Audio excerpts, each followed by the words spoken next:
paz do Senhor Jesus, irmãos. Passamos um tempinho aí longe, distante, sem postar nenhum vídeo, mas a gente estava fazendo uma série de atividades. Eu voltei para a faculdade, tinha uma série de provas que a gente tinha que fazer, e a gente estava se empenhando também no Seminário das Crianças, que aliás tiveram partituras maravilhosas para a gente poder tocar enquanto instrumentista.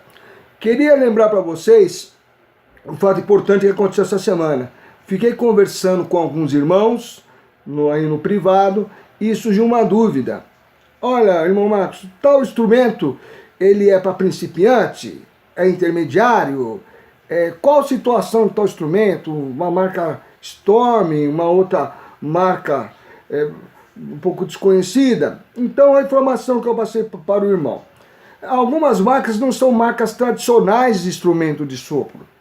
Então a gente há que lembrar que as marcas tradicionais mais próximas que a gente tem, nós temos o Veril, que é nacional, é muito bom, está muito bom, o instrumento Veril. Você tem algumas outras marcas, a marca Yamaha, que é muito bom, mesmo o mais simples Yamaha Estudante, ele é muito bom. Você tem o Bar, você tem o Con, você tem o Austin e diversas outras marcas, o Getsen, né?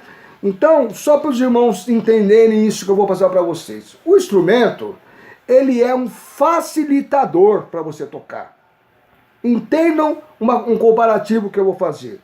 Imagine que você tem um Fusca 66 e que você tenha uma BMW. Qual a diferença básica desses instrumentos? Apesar da idade, né, a diferença de tempo, um Fusca 66, a gente fala um Fusca, mas assim, um carro mais simples, vamos dizer assim.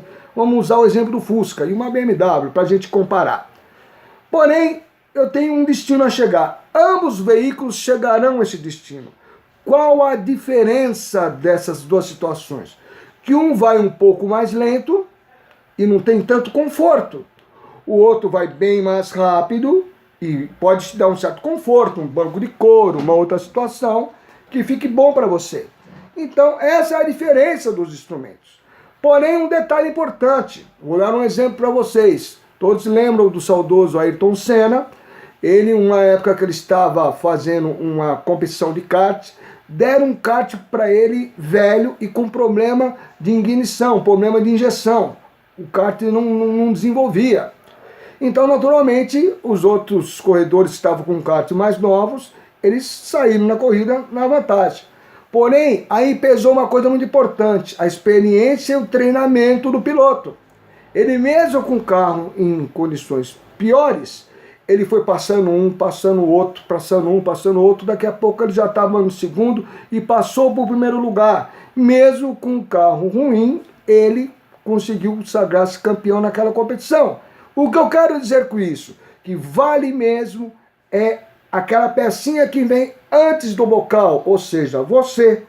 Se você estiver estudando, se dedicando, se aperfeiçoando, buscando sempre estar um pouco melhor, um passo adiante do instrumento, mesmo que você tenha um instrumento simples, um pouco inferior, você vai também poder produzir os mesmos efeitos de um irmão que tenha uma pessoa que tem um instrumento melhor, porque você estará bem preparado.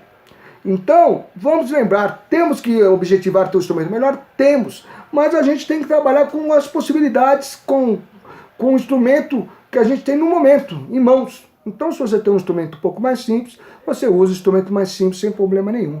E você vai alcançar o mesmo objetivo. E daqui um pouquinho, você junta um pouquinho mais de dinheiro, vai criando condições, vai trocando. Daqui a pouco você está com um bom instrumento, tá bom? Eu queria falar para vocês a respeito de articulação. A articulação ela é fundamental. Nós viemos estudando isso em outras edições, em outros vídeos. Porém, um detalhe importante. Eu queria começar a passar para vocês uma articulação jazzística que eu postei aí para vocês, que é uma pronúncia chamada Bebeduda. Essa é uma pronúncia americana que o americano ele desenvolveu para ele poder articular as notas e poder tocar frases de jazz.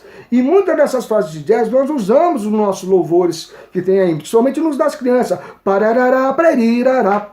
Então, se você não tiver esse tipo de dicção, esse tipo de articulação, fica difícil para você poder tocar esse tipo de coisa.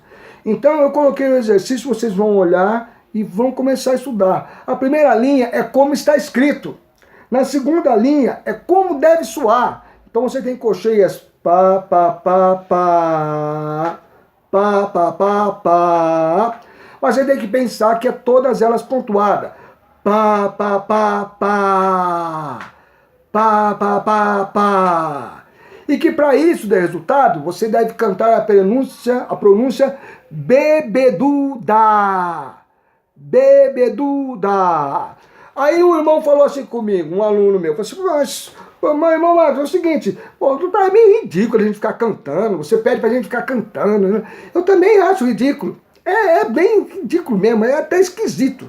Aí eu me lembro do John Fats, do Wynton Marsalis, aí eu lembro do James Morrison, eu lembro do Arturo Sandoval, e eu penso, olha, pode ser ridículo do jeito que for, eu vou aprender e vou chegar lá. Então, tem que cantar. Se você cantar, vou falar de novo, você vai cantar e você vai conseguir guardar na sua cabeça. Então é isso aqui, ó.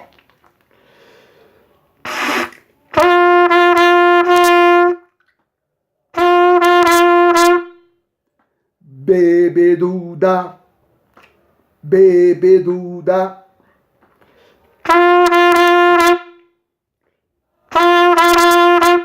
E você vai fazer com todas as notas, com diversas notas, né?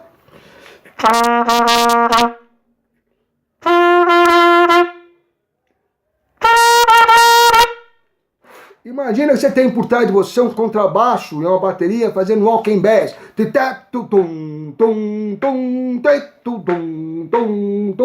Tatu bebeduda, bebeduda.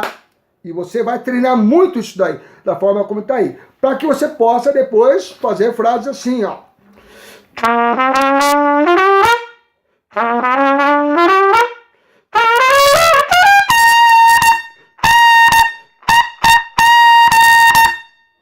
Ok? Então vamos estudar, vamos nos aperfeiçoar, que depois eu vou mostrar como esse estudo vai poder me ajudar na hora de eu tocar os louvores, os arranjos dos louvores que nós temos aí. Tá bom? Importante, pronúncia é você pensar, falar, articular e tocar. Tá bom, meus amados? Fiquem todos com Deus. Um abraço.